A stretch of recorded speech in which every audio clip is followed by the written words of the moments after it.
विजयी मेळाव्याच्या निमित्तानं शिवसेना आणि मनसे या दोन्ही पक्षांनी मराठीच्या मुद्द्यावर पुन्हा आक्रमक बाणा अवलंबण्याचा निश्चय केलेला आहे। मराठीची आणि मराठी माणसाची गळचेपी होत असेल तर खुशाल कानाखाली वाजवा असा आदेशच राज ठाकरे यांनी मनसैनिकांना दिलाय।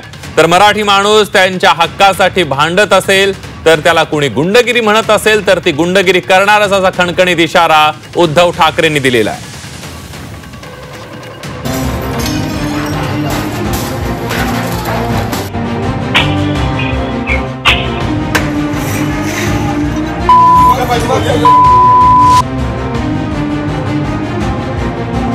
बाळासाहेब ठाकरेंची शिवसेना म्हणजे एक घाव दोन तुकडे।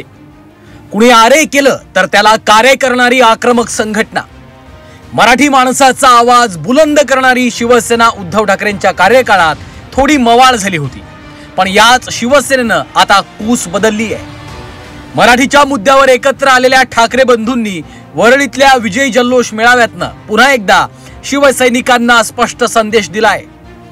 मराठीच्या मुद्द्यावर मराठी माणूस न्याय मागतोय, त्याला जर गुंडगिरी म्हणत असाल तर ती गुंडगिरी आम्ही करूच असं उद्धव ठाकरेंनी ठणकावून सांगितलंय। आणि देवेंद्र फडणवीस आज जे बोलत बातम्या आले सगळीकडे, मी इकडे बातम्या आणल्यात। भाषेच्या नावाखाली गुंडगिरी सहन केली जाणार नाही। जर महाराष्ट्रामध्ये मराठी माणूस न्याय मागण्यासाठी आंदोलन करत असेल आणि त्याला जर का तुम्ही गुंड म्हणत असाल तर आम्ही गुंड आहोत।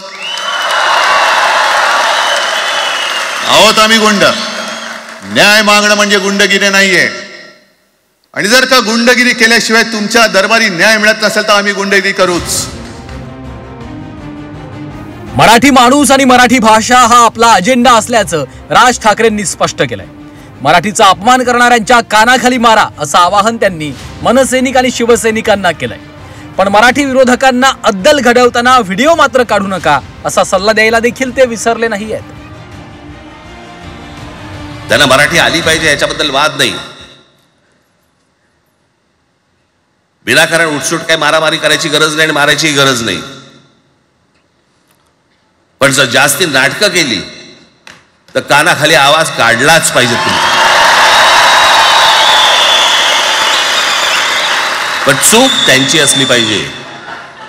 आणि एका गोष्टीचं लक्षात ठेवा, अशी कधी गोष्ट कराल त्याचे व्हिडिओ काढू नका।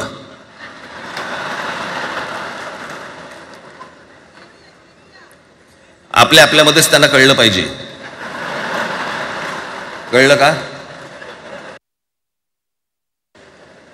मारणारा कधी सांगत नसतो, मार खाणारा सांगत असतो मला मारला म्हणून। त्यांना सांगू देत। राज ठाकरे उद्धव ठाकरे दोघांनीही मनसैनिक आणि शिवसैनिकांना मराठीच्या मुद्द्यावर आक्रमक बाणा स्वीकारण्याचा स्पष्ट संदेश दिला।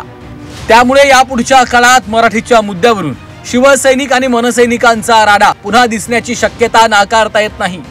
मनसेनेही मराठीच्या मुद्द्यावर केडीएसचं ऑफिस फोडून एक चुणूक दाखवली आहे। त्यामुळे येत्या काळात शिवसैनिकांचा राडा आणि मनसैनिकांचं खळखट्याक पाहण्याची मानसिकता निर्माण करावी लागेल।